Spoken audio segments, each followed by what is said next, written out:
Paroles semées, paroles partagées. Une émission de Marc Thomas.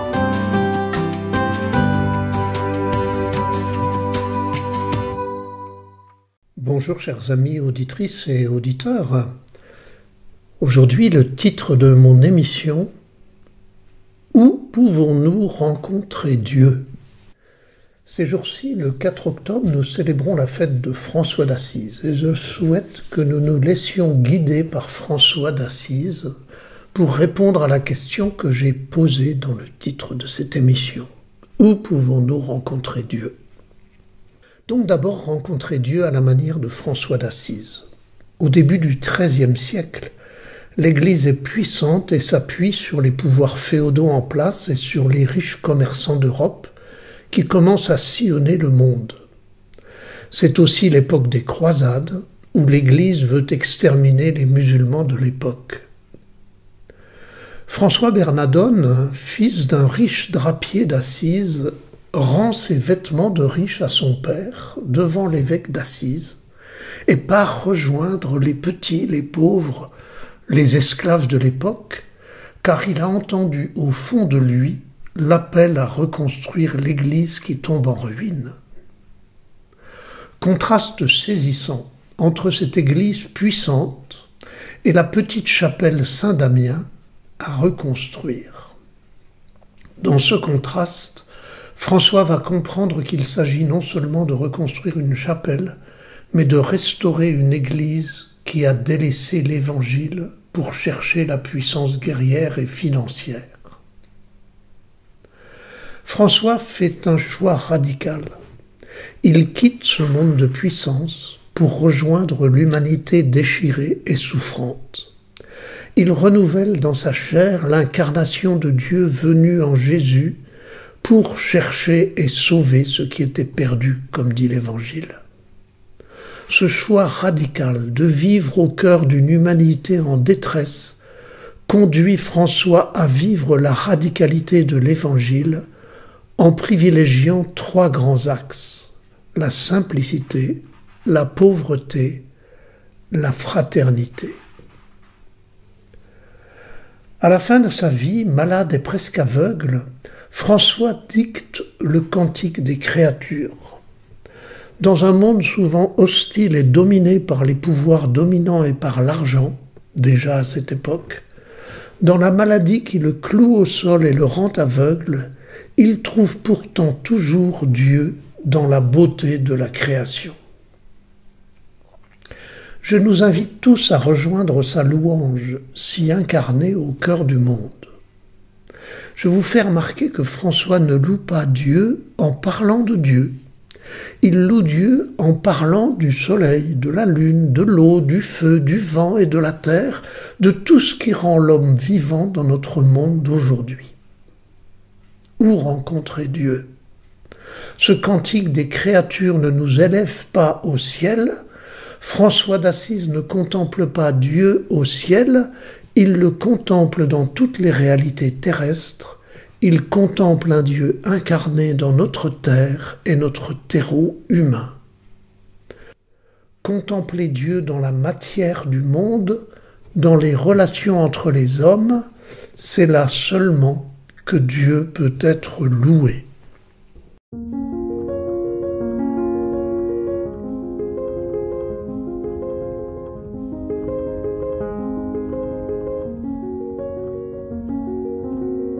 Loué sois-tu, mon Seigneur, avec toutes tes créatures, spécialement Messire Frère Soleil, par qui tu nous donnes le jour, la lumière.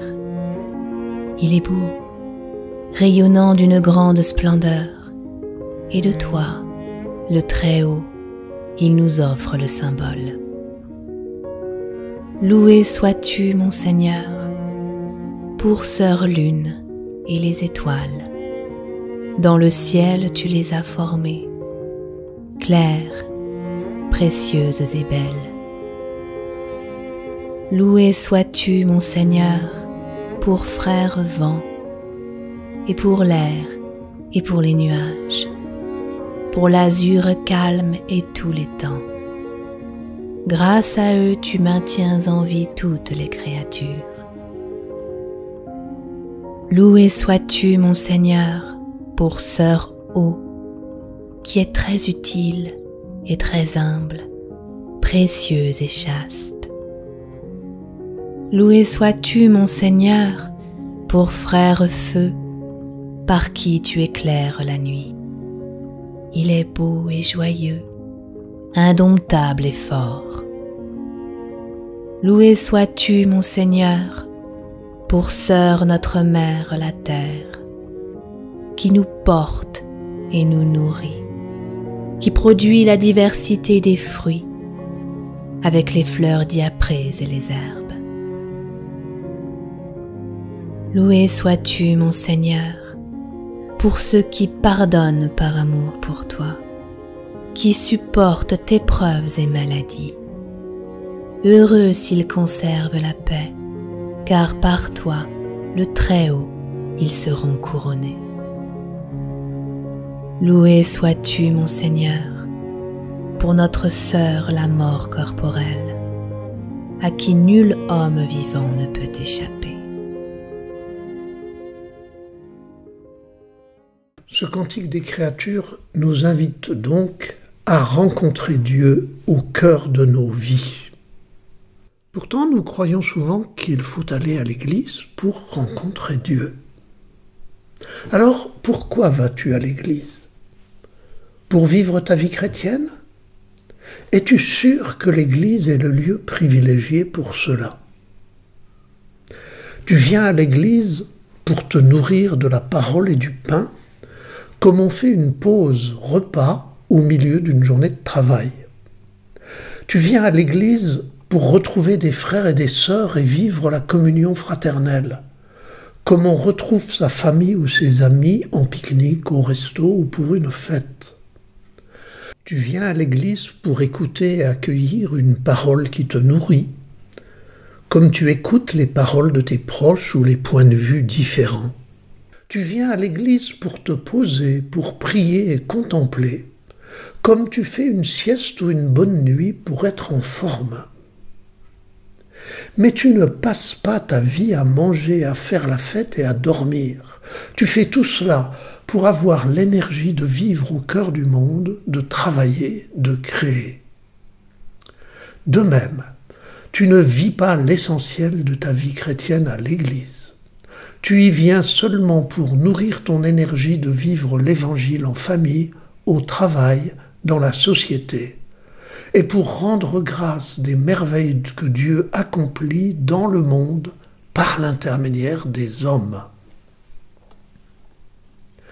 Si pour toi l'essentiel de la foi chrétienne te semble se passer dans les églises ou dans des rencontres qui se multiplient entre chrétiens, si tu crois encore que les églises sont les lieux privilégiés de la rencontre de Dieu, interroge-toi. Jésus ressuscité rejoint les disciples d'Emmaüs sur leur chemin de désespoir et se fait reconnaître chez eux. Interroge-toi. Jésus précède ses disciples en Galilée, dans ce carrefour des nations, car c'est là qu'ils le verront, dit l'ange à la résurrection. Tu vas à l'église pour te former à reconnaître et rencontrer le Christ au cœur du monde. Si tu crois encore que la rencontre de Dieu se fait principalement dans des prières ou des temps de louange, interroge-toi. Notre Dieu s'est incarné au cœur de l'humain. Les petits et les pauvres rencontraient Jésus dans leur misère et dans leur quotidien. Alors que les pharisiens regardaient Jésus d'un mauvais œil depuis leur synagogue, comme certains pratiquants regardent aujourd'hui d'un mauvais œil celles et ceux qui ne viennent plus à l'église. Tu ne peux pas célébrer à l'église sans apporter le fruit de la terre et du travail des hommes, comme dit la liturgie, quand on apporte le pain et le vin, sans lequel l'Eucharistie n'est pas possible. Si tu crois encore que l'essentiel de la pratique chrétienne se compose de prières, de sacrements, de pèlerinages, de gestes religieux, interroge-toi. Jésus nous dit qu'au jugement dernier, ce qui comptera, c'est « J'avais faim, vous m'avez donné à manger, j'avais soif, vous m'avez donné à boire, j'étais nu, malade ou prisonnier, et vous êtes venus me voir. » Interroge-toi, car Jésus retient d'abord ceci: ce que vous avez fait au plus petit d'entre mes frères, c'est à moi que vous l'avez fait. Et vous savez que l'Évangile nous dit que c'est là-dessus, et là-dessus seulement, que nous serons jugés. Tu vas à l'Église pour raviver le Dieu qui t'habite en vue d'agir en son nom au cœur du monde.